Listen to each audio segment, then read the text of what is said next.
Saving money is an essential skill for building wealth. So whether you're saving to fund your emergency fund or to save to buy a house or saving for any other investment, in this video we're going to be giving you guys 5 strategies that we've used to save thousands of dollars that we feel can help you too. Stay tuned. Hi guys, I'm Tahseen. And I'm John. Welcome to our channel Millennial E.I.R.E, where we give practical steps on reaching financial independence and early retirement. So if you've been liking our content so far, please give us some thumbs up. And if you haven't subscribed already, please hit the subscribe button because that really helps us out. So let's hop right into it. So strategy number 1, purchase with hours instead of dollars. What I mean by this is changing your mindset when you actually make a purchase. Typically, when we want to purchase something, we go in the store, we see the price of the item, we hopefully think, is this amount of money in my bank account or can I put it on my credit card? And then we go up to the counter and we pay for it and that dollar amount is subtracted from our account.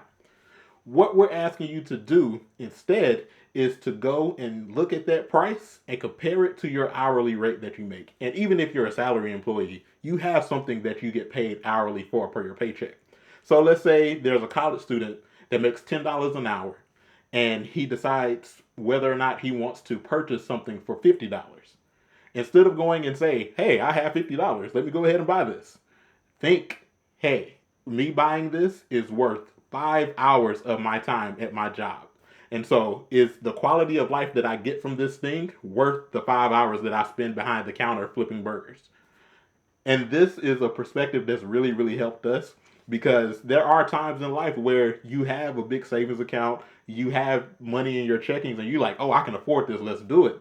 But when you think of it in the terms of hours that you have to spend at your job, and we even recommend that you think about those bad hours at your job, those days that you really don't want to be there.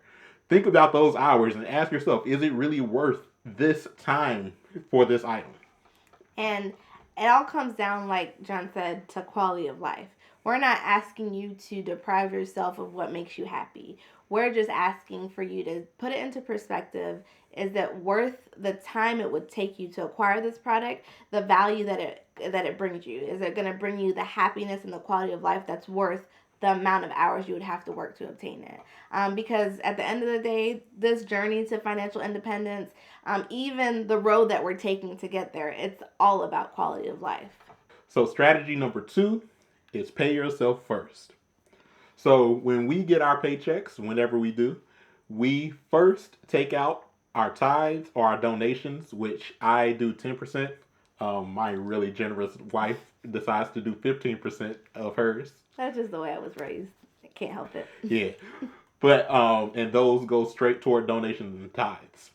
And then immediately after that, we pay 10% of our paycheck directly toward our savings account. So no matter what, when we get our paycheck, 20% of that check is automatically allocated to go somewhere. And we love this strategy because it puts our savings plan on an autopilot. We don't have to wonder 6 months down the road, oh, did we ever save anything? What did we put back? We know at that point, a minimum that we have saved is 10%. And like John said, it's a minimum. So we're not saying that that's all you should be saving. At the end of the month, if you have everything covers all your bills, your needs, and your wants covered, you can also save whatever's left over as well. The 10% is just to get you started, to make sure that your savings account does not hit the back. It's not on the back burner. It's at the forefront of your plan so that you can make money moves. So one more important thing to say is that your rate may not start at 10%. You maybe at the state that you're at in your financial journey, you need to start at 5%, maybe even 3%. But get this into a practice. We're even hoping to increase our percentage. Hopefully one day we can be saving 50% of our checks at the beginning. But just get this started so you can get into practice paying yourself first. Why would you pay all the bill collectors throughout the year and never give yourself anything? Giving yourself something isn't going to buy food at a restaurant, but building toward your wealth. That's where the concept of pay yourself first comes from. You're putting out all this money. As soon as you get a check, a lot of us already have to have that check allocated toward someone else, toward a bill, toward a mortgage. Where are you included in that? Love yourself, so pay yourself. I like that. Love yourself, so pay yourself. So strategy number 3 is to keep your savings out of sight.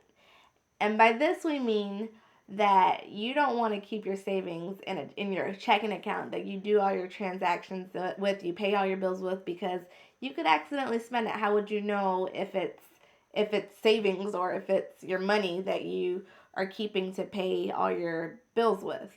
But to go even a step further, we also think that even keeping it in a savings account at the same bank that your checking account is, it's still something that you'll be able to see every day. It's definitely better than having in your checking account because now it's separated.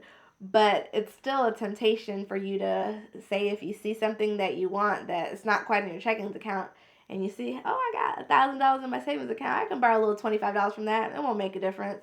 But $25 here, $25 there, next thing you know, you don't have any more savings. What we do is that we put our savings in a completely different bank, and we put it actually in a high yield savings account in that different bank. So we're able to make more money off of it, by having it in another bank, and we're also get the benefit of not being tempted by it because it's out of sight, it's out of mind.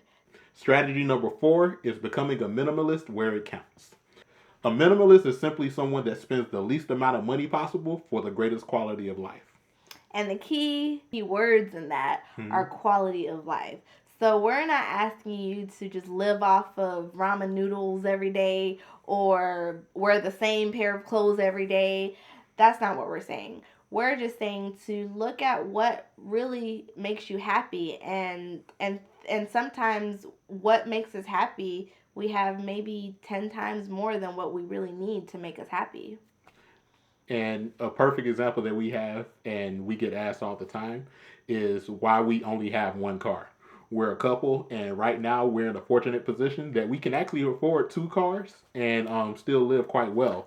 The one that we have is actually paid off. You can check Yeah. out our video over there. We're really excited about that. We are still super excited about that. But anyway, we digress. But we only have one car. And when asked why, we answer that having another car doesn't bring us more quality of life. But what it does bring us is another car bill, insurance, additional gas, getting the car washed, and that's just money that doesn't need to be spent there because it can be going towards something else to bring us more quality. Another great example is streaming services. We know that they're huge right now, and we're big streamers. I was huge. Every episode of Game of Thrones, minus season 8, was amazing. And so every time Game of Thrones season came around, I would purchase HBO Now. But at that same time, I also had Netflix, I had Hulu, I had Amazon Prime, and there's no way that I could watch all of these shows, all of these streaming platforms at one time. Especially when you're binging Game of Thrones. Right. Like, there's no time. There's not enough time in the day to watch anything else. And so with that, we made the decision to stay back and cut back to one streaming service when possible and just watch shows there. Because every streaming service has thousands of shows and movies that you could watch for days and months without needing to have another streaming service. So with that, just think about things in your life that you may be spending unneeded money on that doesn't really bring you that much more quality of life. So strategy number 5 is to budget for savings. And this is probably the most important strategy. So we probably should have done it as number 1, but we don't want people to click off, so we saved it until the end. Yeah, because for some reason, YouTube tells us every time we say the word budget, the views go down. But guys, the reason why we say this so much is because it's honestly probably the most vital thing to reaching financial independence and building wealth. Because if you don't know what money is coming in and going out, then how do you know where you're going? So true. And so budgeting for saving, it's very helpful in helping you hit your savings goal, because if you're looking at your budget every month, you know what's coming in, you know what you're coming out, and the goal is to optimize it every month. So maybe increasing your income or decreasing your expenses. You want to maximize what's left over at the end of the month, because in this way you're able to maximize the amount of savings that you're able to put back every month. So for example, if we want to buy another rental property in the next 10 months, and we know that we probably need about another $20,000 to do that, if we incorporate this into our budget, we will incorporate $2,000 in our savings side of our budget every month in order to hit that goal. And seeing it in our budget, we'll know if we can't afford to save $2,000 every month for 10 months. We'll see the need to rearrange some things in our budget. And either this may be decreasing spending, or maybe we've decreased spending as much as we can and we just know we need to go out and find some other way to generate some more income. But this is vital in order to hit a savings goal, to actually incorporate it into your budget so you know exactly what you need to do, where you need to cut, or what you need to increase in order to hit your savings goal. And this has done wonders for our savings. And something else to add to that is that I love this strategy because it allows me to gamify it, and I love winning at games. And so, give you an example, I know we love road trips, and a lot of people do, right? So when you put the address into Google Maps or Apple Maps, and they say, "Hey, you have 10 hours until you reach your destination," instantly in my head, it just challenged me, and I'm like, I'm going to reach it in 9.5. Challenge accepted. Yep. And so when I hear of, say, we need to reach $10,000 by the end of the year, it's like challenge accepted in my head, and I want to hit that goal as soon as possible. So I try my best to try to hit it in November or October. And what that means is that I'm encouraged and I have influence to save as much as possible. So we hope these strategies have been helpful to you guys and will be helpful to you guys to reaching your savings goals. And if there's any other strategies that you guys would like to add that would help people as well, please put it in the comment section, and let us know. You know, in the future, next couple of months, come back. Let us know, has it helped you guys hit your savings goals?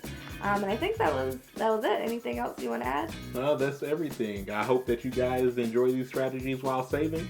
If you enjoyed these tips and strategies, please hit the like button because that helps us out tremendously. It helps this message to get out to more people, and it helps the YouTube algorithm to let more people know about us. And if you haven't subscribed, we ask you to subscribe if you enjoy our content. We bring content like this multiple times a week, and hopefully we'll see you again in a few days. Happy savings. Happy savings.